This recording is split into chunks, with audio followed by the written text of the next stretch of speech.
Welcome back to another episode of the Morning Buzz with Russell's Fishing Tech. I'm your host, Russell Gahagan. We're sponsored by Torquay Coffee, so if you get up early in the morning and you need a little boost, Torquay Coffee is definitely the fisherman's friend. This morning we're joined by one of my good friends and I'm so most excited about guests, I guess, and that's Kent Andersen, the National Sales and Marketing Manager from Warrior Boats. How are you doing today, Kent? Good morning, Russell. I'm doing great.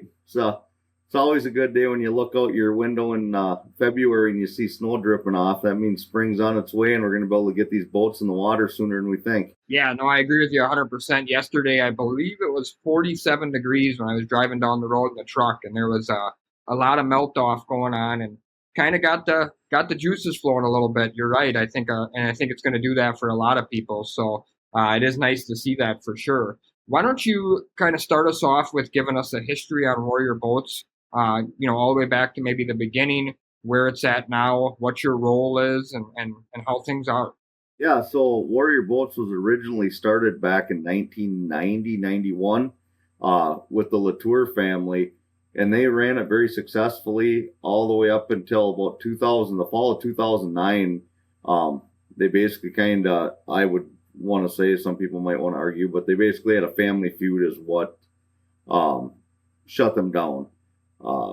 With that being said, when that happened, people like my father, David Andersen, Chuck Barth, Al Linen, and Pac Brookshaw all kind of got together and they felt that, what are we going to do? Primarily Chuck Barth and my father, David, they fished out of them for many, many years, and they looked at the other boats on the market and nothing fit their niche.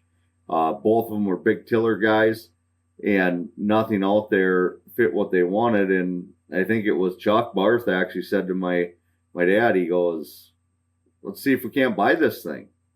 So they got together, got Al Linen, Pat Brookshaw involved, and they threw an offer to the bank, and there was some stuff that went on. It went on for about a year and a half to get the purchase done. But once they threw this offer at them, the bank accepted, and they kind of all looked at each other and said, what are we going to do now? We own a boat company. So they had been looking at some stuff in Melrose, Minnesota. That's where it ended up landing, as Melrose, Minnesota. It worked out awesome because at that time there's no permits available for the lamination or the fiberglass process in the state of Minnesota, with Carson's Industry right across the street from the property they bought. It's been a great marriage. It's actually almost all one and the same at this point. Everybody works hand in hand. And that was back in 2011. It was purchased in about July, and the first boat rolled out of the factory in January of 2012 of the new generation of Warrior boats. And ever since then, we've had the feet on the ground, and we've been trying to make things better. And I feel we really have made the boats better, and we continue to make better. And we've created an awesome thing of the Warrior family, and just look forward to many, many great years to come of Warrior boats and the Warrior family, and great events like we do up at Lakewood Woods. Yeah, that's fantastic. One of the things about Warrior boats is, with my experience in both walleye and salmon fishing, is Warrior's always been known as a big water boat. I mean, I would say that's pretty accurate. I mean, there's, you can obviously use it for any type of fishing, but just based on the design of Warrior boats all the way back to, like you said, mid to late 90s, I'm familiar with them. They've always sort of been what I would consider higher sided, designed to be stable in big water. Is that pretty accurate? Absolutely. A lot of boat companies always are so concerned on that speed performance, where we've really focused, and even from the early owners of Warrior, was always to be a true big water, rough water boat. And that's what the boats have been designed for, to be the best riding, driest ride, and some of the best tracking boats on the market. And still to this day, that's what Warrior is. They are a wave crushing machine, whether it's from the 1890 tiller all the way up to the big V238 that we just released this year. Yeah, I think one of the things that's sort of overlooked when it comes to Great Lakes salmon fishing is the fact that probably 90% of Great Lakes salmon fishermen actually own a 23, 24-foot boat or smaller, what I would consider a trailer boat crossover boat. When most people think salmon fishing, just, the average person that maybe isn't involved, they think everybody's got a 36-foot boat at the dock. And that's just really not the case anymore. Maybe it was back in the 80s when I was a kid and my dad was, just started his charter business and stuff, but that's definitely not the case anymore. I would say somewhere in that 80 to 90% range of the people that are salmon fishing on Lake Michigan, Lake Ontario, Lake Huron own a 17 to probably 21 or 22-foot trailerable boat. And in my opinion, Warrior sort of matches that type of fishing very well. It seems to me that you guys design your boats, like I said, pretty specifically for not only big water, but also to have a lot of room to be able to fish in them, not just, like you said, speed demons or, on the other hand, one of the things that I'm not a big fan of is boats that have a lot of bow. So maybe talk about, what you guys are looking at when you are designing layouts of boats and what you're trying to really emphasize. Yeah, absolutely. I mean, I always look at it this way. Most often than not, there's going to be one person fishing in the bow of the boat. So why give up half of the boat's real estate for a casting deck?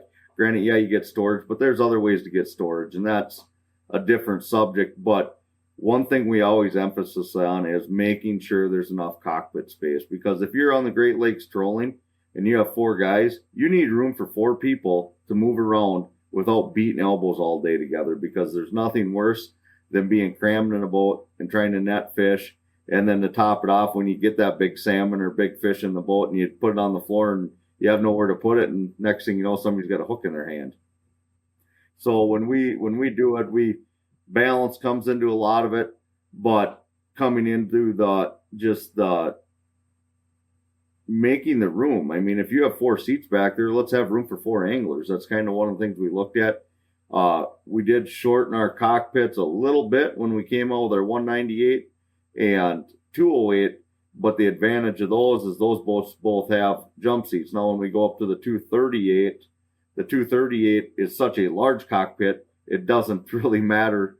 Either way, you're going to have a huge cockpit. But when we went to the 198, 208, 238, we got jump seats, but one thing you're gaining there is you're going to eliminate 2 seats. So, yes, the cockpits on average are about a foot smaller than the 193 or 203, but with that, you're going to eliminate those seats. Now, on a flip side that you can look at too on those boats is there is seating for 6. And I think a lot of people at Great Lakes fish probably fish more than 3 or 4 people. I mean, even charter captains, I mean, that's where that 238 really is going to shine, is those charter guys can run 6 people comfortably in that boat and have a place for everyone to sit and not have them sitting on a boat cushion on their live well. Yeah, that's a great point. Why don't you run us through the different models that Warrior makes and maybe just like 1 to 2 minute explanation of each one of them, just so that people at home get sort of an idea if they want to pop on the internet and look at these. I know you've got a fair amount of them, and then you and I will kind of grab and talk some detail on ones that I think really match the Great Lakes specifically. But why don't you just run through the different models that are currently made by Warrior? All right, we'll start out with our tiller models. It's kind of what got Warrior really on the map to start. Granted, no, there's not probably a big focus for those for Great Lakes fishing. I personally love my 2090 for Great Lakes fishing. I feel it's an awesome boat to troll out of. But and for that, my favorite thing about it is when I'm trolling and I got my boards out I can sit and just basically look down, see my screens, and then look up and see my boards. I feel that I can pay attention, a lot more attention to detail of what's going on by that way. I'm not looking behind me, not looking back over here. Everything's right where I need to be in the wheelhouse to know what's going on. So with the tiller boats, we have our 1890. It's 18-foot tiller boat, 90-inch beam. It's got a 90 horsepower rating.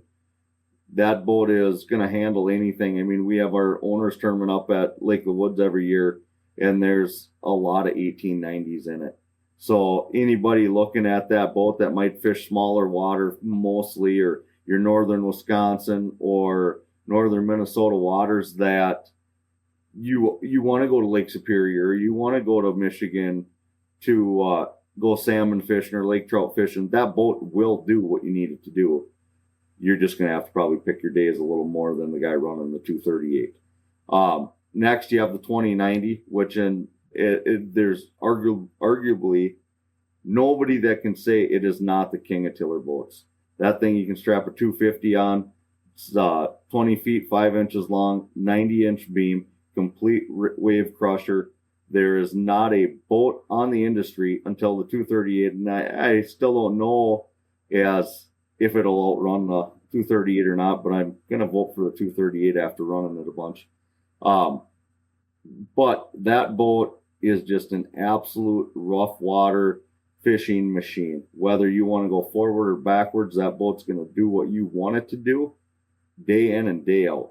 So that's kind of where the two tiller boats come in.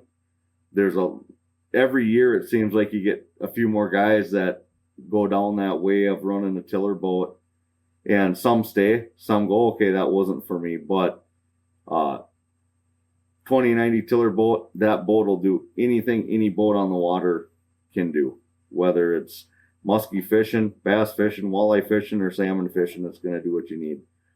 And when you step up to the council boats, which I would say back in 2012 when the new owners took it over, I mean, they were known really good in the Dakotas. They were known as the Cadillac on the Missouri River.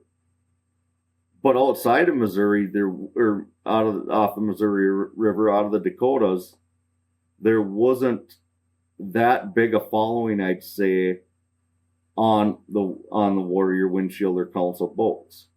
So one of my efforts was hey, the Great Lakes, Lake Erie, Michigan. Now we're even all the way out to Ontario. We have a dealer in Tonawanda, New York, Collins Marine, right on the river, Niagara River.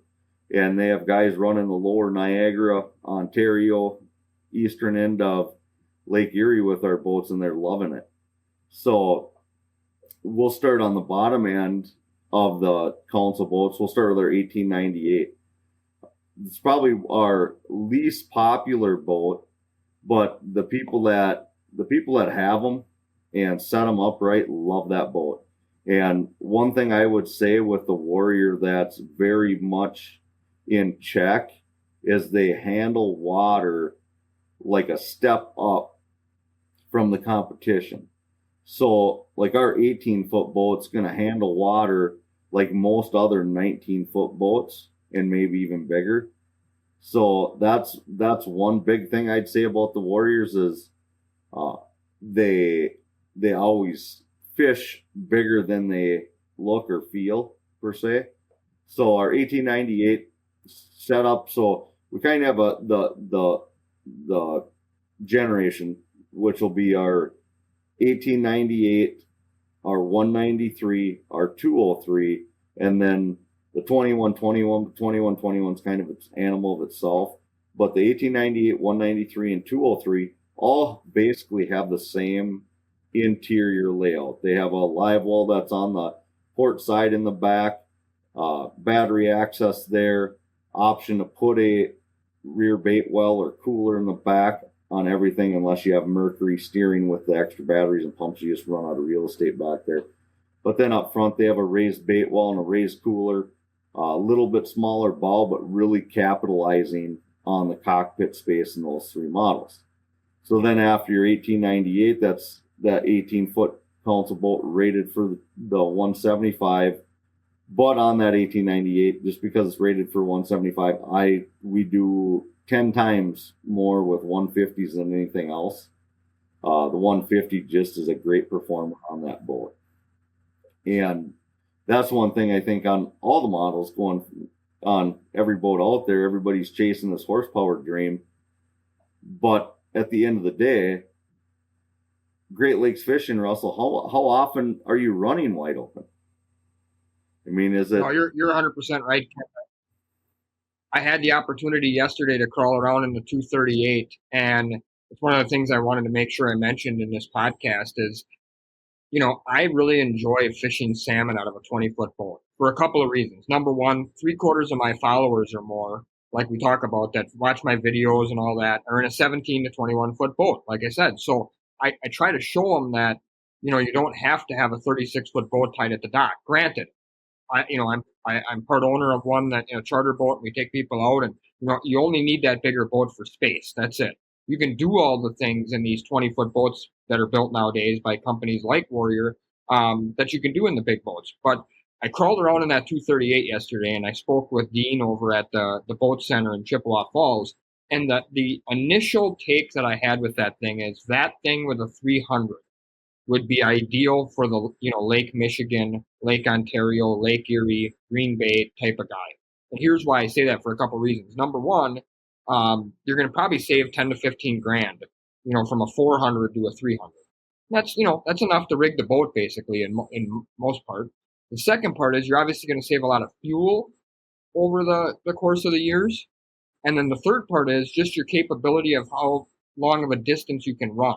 So if you're a tournament angler, for example, and you want to be able to make a 40, 50-mile run each way. If you're going to fish tournaments on Green Bay, for example, and you're heading out of Volcano and you want to be able to run to Chambers and back, you got a 400 and you let that sucker snort, you're probably not going to make it there and back on gas. Even though the 238 has the largest fuel tank of any boat that I know of, in that size range, it's still going to be very difficult to make it there and back on gas. So dropping that motor down to 300, instead of going 60, you're going to probably go 50 or 48. But like I just said, and like you mentioned too, on Lake Michigan, Green Bay, Lake Ontario, Lake Huron, how often can you go 50 comfortably?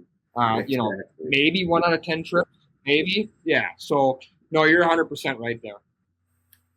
Yeah, and I mean that's one thing I've always said. One of the things I've talked to people about is, if you did the math, probably 10% of the time you own your boat, you're going to have that boat wide open throttle. Most people run at 40-mile-an-hour cruising speed. Now the argument comes up that from people that, that 10% of the time I want to go wide open. Well, then that's your choice, and that 400 or the 450 or 350 is going to be right where you want to be. But for those people that isn't a big deal, you can rig your boat for what you can save on horsepower. Absolutely. Jumping up, we were at the 1898. We'll jump up to the 193. This boat was probably my favorite model until we came out the 198 as far as just versatility. Because that 193, I would put up against anybody's 20-foot boat and probably some 21-footers for ride in rough water handling and just feeling safe in big water. There's several people for years that ran them on Erie, the Dakotas, whatever else. But that boat was very well proportionate. There's a ton of room in the back yet. Big enough live well. 200 horsepower rating that's going to get you big enough motor to climb the waves you need to climb. But it's just that 19-foot 3 and a 97-inch beam. That boat was just such a good hole. And we sold a ton of them. And that still to this day, it's still a great boat. It's still available. It's a great, comes in at a great price point for people, and it's a great beginner boat. And if people were to ask me, what would be your first Warrior that you'd recommend in a council boat, I'd push people to the 193. Not to cut that 1898 short of anything, but that 193, most people now, if you were to step back that 1898, if you were going to just be, all right, it's 24-volt trolling motor, single axle trailer, 150, okay, good. But so many people get in that 1898 and they want to go to 175 and they want to tandem the trailer and want to ask about 36-volt electric. For a couple $1,000s more, you can be in a 193, and you're not going to wish that I got a bigger boat. So that's kind of my feeling on that 193, is it's such a versatile fishing machine. No, I agree with you there. One of the biggest mistakes, Kent, I think people make when they're going to look to buy boats is they buy a boat, within 1 year they go, I wish I would have bought the one size bigger. I hear that, all the time. And obviously a lot of that becomes about money. They got a budget, they're trying to stay in that budget to buy a boat. But for most people, it's a long-term purchase. 4 years, 5 years, 8 years, 10 years. There are people that obviously buy new boats every couple of years and flip them out and all that. But for the most people, I would say, at least the customers I deal with on a regular basis, they're making that purchase for the next 5 to 10 years, and it's really a difficult decision because the bigger boat's always going to be a little more money because it's going to take a little bit bigger motor and it's going to be a little bit more boat. But that's the biggest complaint I hear from customers is they buy like you said, an 1898 Warrior, and a year later they're like, "Gosh, I wish I would have got the 193 or the 198 or whatever the case may be." So that's definitely, I think, a tip if guys out there are in the boat market is really take the time and figure out what you're going to use the boat for and what size really fits your needs overall. Yeah, absolutely. And I mean, the one when you talk about that price thing, and it all depends on the interest and term or whatnot, but a pretty good rule of thumb for the buyer is roughly about every $5,000 is going to be a $50 on your payment. So you look at that, and we run into it a lot of times where people be like, I really want a Warrior, but they cost a little more than I want to spend. And they buy brand X, and you talk to them 3 months later, and they regret buying that. Well, for what they went backwards and whatnot, that extra $50 a month is really cheap. I mean, Dean Marshall was one of the first ones that ever said this to me. People, one thing with Warrior, you're going to buy your last boat first.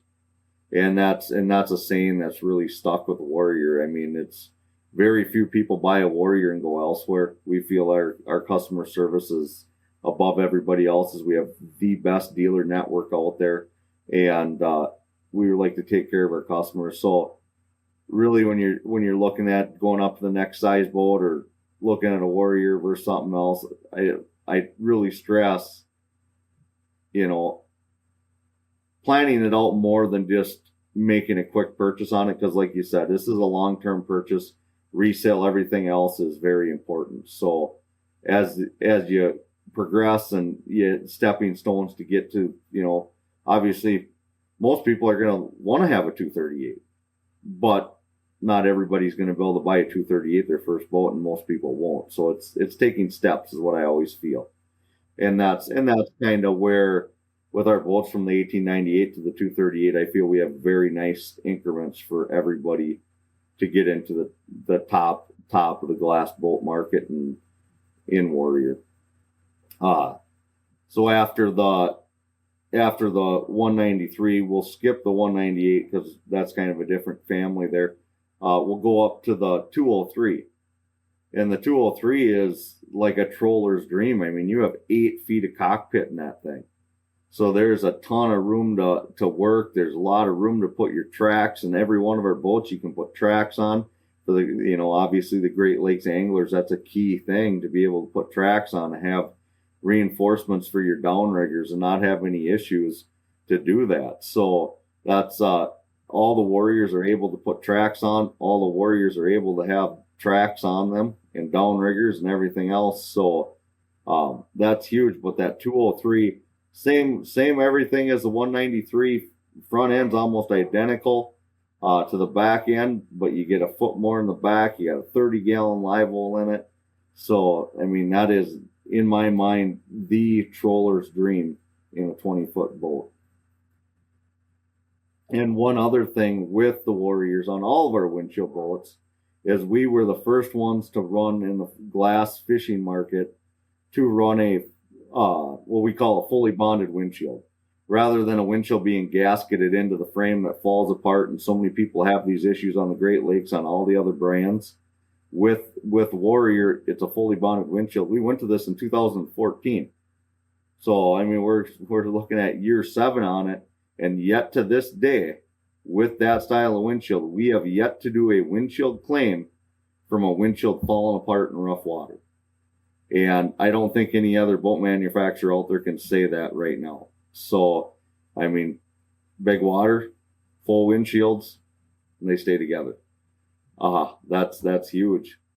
Yeah, you're 100% right. I mean, I've been in a lot of boats over the course of the last, 20 years. And I'm a windshield guy when it comes to council boats. I always have been, because if you're going to fish out on the Great Lakes, you're going to get big seas, and you're going to get some spray. That's just part of the deal. So but like you said, one of the issues has always been almost every brand out there, and it's no knock on anybody else because they're all the same, truthfully. I mean, I don't care what brand it is, almost every other brand of boat out there, if you have a full windshield and you own it, for more than a year or two, you're probably going to have to get some repairs done to that thing to get it relined up and get it to close properly. I mean, I fished with so many guys that couldn't close their windshield all the way because it got out of whack or whatever the case may be, or broke them all the way in general. Because as you said, when we're out in the Great Lakes, we're dealing with 3, 4, 5 foot waves pretty regularly. And if you're going to power these boats through those waves at a 30, 40 mile an hour clip, you're going to take some beating. And before you finish up on the rest of the sizes, one of the things I mentioned before that, really, really sort of, makes me want to, share the Warrior boat family with people is those high sides. And I keep going back to that because there's a couple things I think make it important. When you're fishing on the Great Lakes, especially if you're somewhat new to it, those big seas can be a little bit scary, as you're first getting used to the Great Lakes. I mean, I'm sure you remember your first few times out on Erie, out on the Great Lakes, and you get in those 4 or 5 foot waves. It's a little different wave than Mille Lacs or Lake of the Woods, for example. They're just a different type of wave. And especially if you got family with kids, or your dad is a little bit older, or you're going to take grandpa fishing, some of those other brand boats, while they're awesome boats and they go fast and they do all this stuff, they're just not designed to be super comfortable, in my opinion, from a mental standpoint, at least, in those big waves. And I've spent quite a bit of time in that 21-21, and to me, that boat's stomach high or higher on me. I have no fear in the world that I'm going to fall over or fall in. I would have no issue taking my kids in that boat in big water. It makes me feel comfortable almost to the level of a big 30-foot boat at the dock, in that same type of level of comfort, but in a 20-foot boat size. Yeah, absolutely. So the inside depth on our 18, actually everything from our 1890 tiller to our 203, and including our 198 and 208, we have an inside depth of 25.5 inches. If you look at the competition, I think most of them are 23, 22 to 24 at the most for inside depth. So that's a big difference. I mean, everybody thinks an inch isn't much, but it really is. And then you go up to what you were just talking, the 21-21, which is just an ultimate Great Lakes machine. That 21-degree dead rise on that hull, 30.5 inch inside depth, tons of play room in the back. Until the 238, that was the ultimate crossover boat, and it still is going to be the ultimate crossover boat because it still fits more people's budget and garage space and everything else, because you're a 21-foot boat, but you got that 30-inch transom on all our 20-foot boats. You have that 30.5 inch inside depth, which a lot of people really like for taking their kids or grandkids out in it and feeling safe, and just themselves. Just like you said, I mean, when you're in the waves, it's nice to be able to lean up against that side and not feel like it's down at your knees and you're going to tip out of the boat. So that is a key thing on the Warriors, is the inside depth for Great Lakes fishing, because if you don't feel safe in a boat, you're not going to enjoy your time on the water. And that's one thing I would always say. Every time I've ever been in a Warrior, I've never yet to feel unsafe, and I've been in some pretty nasty seas, and I've always felt safe, and it's always got me back to the dock. Yeah, absolutely. So let's talk a little bit about probably what I think is the two. Well, let's maybe go to three. Let's spend a little time on the three probably most popular options, I would say, if you're a Great Lakes crossover person and you're in the market to buy a salmon/walleye trolling boat for the most part. The 203, the 21-21, and the 238 are probably the three best options for Warrior boats, and arguably maybe the best options on the market right now if you want a fiberglass trolling Great Lakes boat. Maybe just quickly run through, what the differences would be in those three, other than, of course, size, but give everybody the size, cockpit space, max horsepower. What you think would individualize all three of those. So if somebody's going to spend some time looking at those three options, what are they getting in one from the other? So on your 203, and I'm going to throw that 208 in there with the 203 too. I mean, the big difference between your 203 and your 208, very very comparable, pretty close to the same square footage in the cockpit. The 208's a foot less, but it's 6 inches wider. But the 208 you gain your jump seat, so a lot of people like that because you get that extra seating. Now the 203, 208 are almost the same for specs for fuel. They both have a 30-inch transom. They're both running a 62-gallon fuel tank, which is huge when you're running big water. If you make a big run or you get stuck in some big seas and you got to climb those waves, you're going to have enough fuel in there to get you back to the dock. Both the 208 is going to have a 33-gallon live well. 203 is going to have a 30-gallon live well. Both are set up that you can have tracks and downriggers, all reinforced in the back 36 inches of the deck for putting downriggers on. So as far as that one, that's kind of, those two are really close. Obviously, you got your 8-foot cockpit space in the 203. It's more or less what I'd say the 203 is an all business boat. I mean, it's set up that it's made for fishing. Another thing with Great Lakes fishing, I think, is you guys use a lot of long rods and a lot of rods. So with Warrior, you have more rod storage than anyone out there. And in my mind, one of my favorite things in the Warrior boats are the open rod shelves. Why is that? Because when I'm running from point A to point B, I don't have to have my rods laying on the floor. I don't have to break them down and put them in a rod locker to keep them safe. I can put them on my rod shelves. They're easily accessible. They can take up to 12-foot rods, and they're out of the way. They're not bouncing around. Everybody's got expensive equipment, and it keeps your stuff good. Another great thing about them is there's plenty of room when you put 4 or 5 rods on each side, 6 if you wanted. You still have room that if you want to put some planer boards up there, you still have the room for them. So it's that's another great thing when you're talking about Great Lakes fishing is I feel rod storage is huge. I 100% agree. And when I spent some time yesterday, Ken, crawling around in that 238, one of the first things that I noticed that I thought was fantastic is it's got a 9 foot 6 long center rod storage. So your main rod storage that you would use if you're powering out, powering in, things like that. 9.6 is a lot. That's bigger than, as far as I know, any other manufacturer's rod locker out there. And why that number is so key is we're setting up most of our, what I would call crossover weekend guys right now with Dipsy rods up to 9.6, occasionally a 10 or 10.6, but most of our crossover weekend guys, their outside diver rod is a 9-foot or 9.6 rod. And what that allows the guys to do is it allows them to put all of their rods in rod lockers. And what you just said is so true. I fish with so many guys in 17 to 20-foot boats. They got all their rods laying on the floor. And what's the first thing that happens immediately when somebody jumps in not paying attention? Bang, you're breaking rods. And just goes to show another thing, like you said before, that $50 a month you talked about when you want to buy something maybe a little bit bigger, or maybe buy a glass boat instead of aluminum or whatever.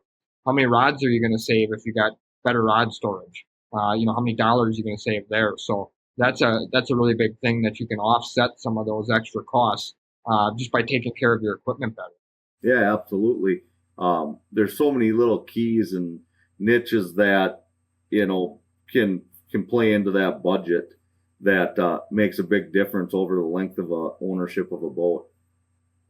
Then going up to the next model would be our 2121, and that thing is like in a league of its own when it comes to fiberglass boats, because there's aluminum boats out there that have the dead rise that this thing has and has the freeboard that this boat has, but there's no multi-species fiberglass boat that even comes close to it. And that's what really, I think, attracts a lot of the Great Lakes fishermen with the 238. I mean, the dealers out east have been just killing it the last few years with the 2121, and it's it's made and was designed for Great Lakes fishing, and it just finally found its place out there, and it's really taken off. I mean, you get a fiberglass boat with a 21-degree dead rise and that kind of freeboard and 30.5-inch inside depth. Who isn't going to feel safe riding in that boat? And the fishability of like all Warriors. I mean, the tracking is huge. You're not fighting boat control with Warriors. You can spend the time fishing, and with the technology of today, your trolling motor's not fighting it, and you're going to get a lot better trolling passes, and you can crab them a lot better. You can just do so many things with the Warriors that I feel is an advantage over many of the other brands. And then to be able to do it with a boat that sets itself apart from everybody, I mean, you can't ask for much more than that. Yeah, why don't you touch on the 238 as the last model here that we're going to go over for Great Lakes fishermen? Yeah, the 238, that's been a pretty exciting model for us. So just a kind of some history on the 238. That was a plan to have that boat probably 6 years ago, way back in before even. So the 208 we came out with in 16, and we wanted this boat even before that. It just wasn't time, and we had felt there was other models that needed to be done first. So originally we came out with the 208, and it was the 198, and the 208 was a home run, 198 was a home run. Well, I feel the 238, it's not a home run, it's a grand slam. I mean, that boat is everything I dreamed to be.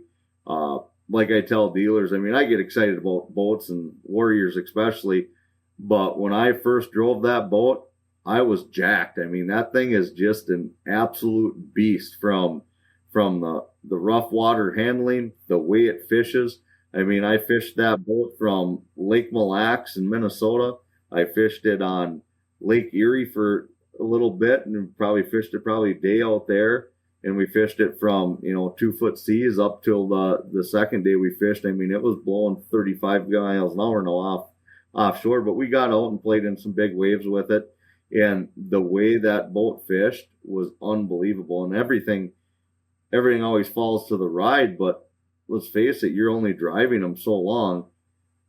You're going to fish out of that boat more. And I really feel that the fishability of the boat is there at that 23-foot class, and the ride excels anything on the water by far. I mean, with no close seconds whatsoever. And you could have Warrior on the side of the boat, so what much better could you ask for? Absolutely. Well, it'll be interesting to see over the course of time, uh, how well that boat sells. I think it's going to sell really, really well. Obviously, right now it's in a league of its own as far as length, size of motor it can handle, yada yada yada. And everybody pushes that envelope, right? Warrior's done it now. I mean, other brands have done it with a 22-footer, and now Warrior's done it to that next level, in my opinion. So I'm sure somebody will push it further. But as of right now, that's sort of the pinnacle of the biggest boats available as a trailerable boat for walleye fishing by the most popular brands, anyways. So it'll be really interesting to see how that boat pans out. But like I said, in my opinion, after crawling around in it yesterday, I've spent a lot of time in the 2121, and I'm in love with that boat. You know that. But I think the 238 is the boat to have if you're a salmon specific guy and want a trailerable boat that you can still do some walleye fishing in.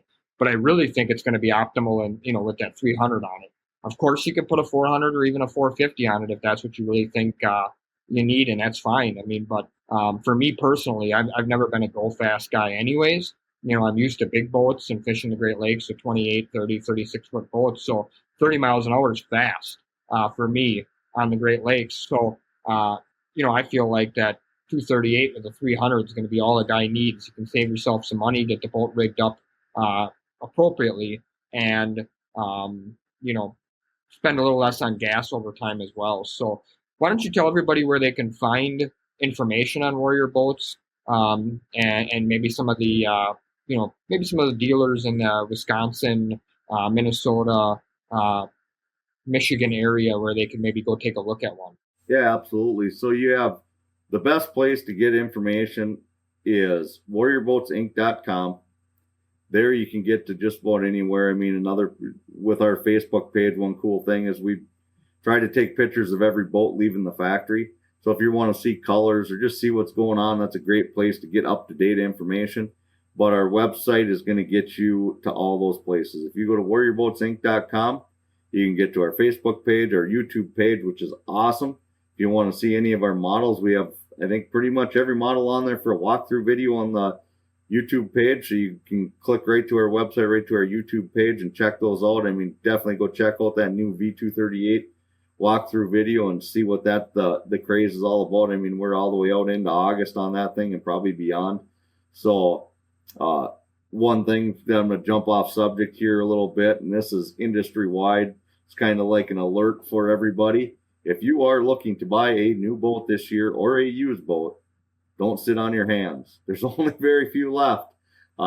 Warrior especially, but it is industry wide.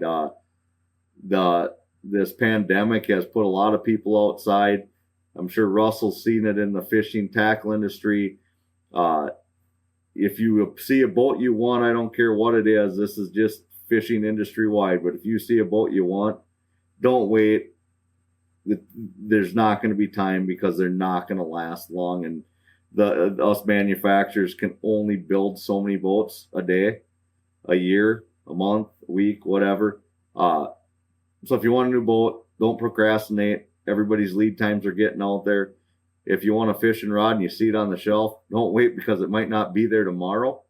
And if you want to get that new salmon spoon when it hits the shelf, you better grab a handful because you're probably not going to be able to get them in July. But jumping back on the Warrior bandwagon here, so let's just start out east, and I should be able to hit every dealer, but as far as east is Tonawanda, New York, Buffalo, for most of you, Niagara Falls. So we got Collins Marine out there, and as we move west, we got Erie Marine in Sheffield Lake, Iowa.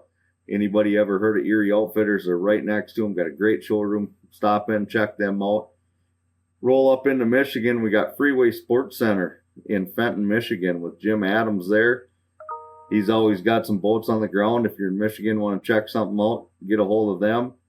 Heading up to Augrey's, we got Inland Marine up there in Augrey's, Michigan. In Wisconsin, we have Spellman's Marina in Oshkosh, right on the river in Oshkosh. And if he's got one, you want to go for a ride, that's the one nice thing. He'll dump you right in and away you can go. Then you shoot up to Chippewa Falls. We got the boat center there. We got the boat center in Ramsey, Minnesota. We got Highway 3 in Brainerd, Minnesota. Muskie House Marine in Longville. We have Center Sports in Sauk Center, one of our newest dealers. They're just down the road from the factory there. And then we have Kovash Marine in Moorhead. In North Dakota, we'll hit Mile to Wild in Mandan. We got Pure Power Sports up there in Minot. South Dakota, we have new dealer, brand new this year, Hell Marine, Aberdeen, South Dakota. Pickstown, South Dakota, we have Donlin Marine. And then in Montana, we have Mondack Marine in Glasgow. And then Wallace Marine in Great Falls. Up in Canada, we got Anchor Marine. And then down in the Great Lakes of Iowa, we have Great Lakes Marine, Shane Kendall. He'll take care of all your Warrior needs down there. So, I mean, we have Warrior dealers stretching from Montana all the way out to down out to New York.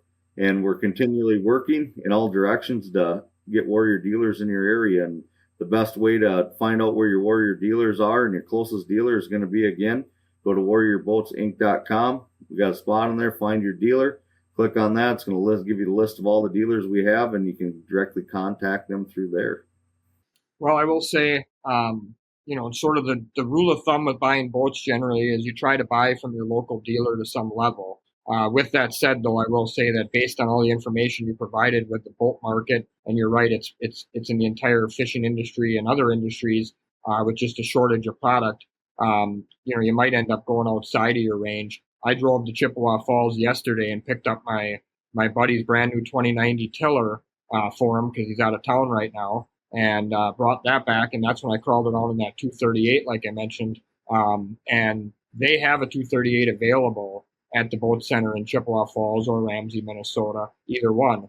You're probably not going to find a 238 available for sale at each of the dealers, but there are some in the network right now available, as there are all the models. Like you said, you're probably not going to go to any of the dealers and find all of the models available. So take a look around, see which ones you find. As Kent mentioned, warriorboatsinc.com.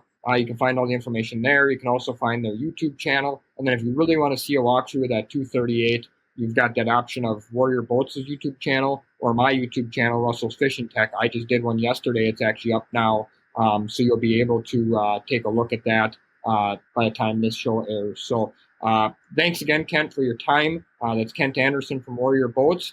This is episode 4 of The Morning Buzz with Russell's Fishing Tech. And we will be back next week with another guest. Thank you, Russell.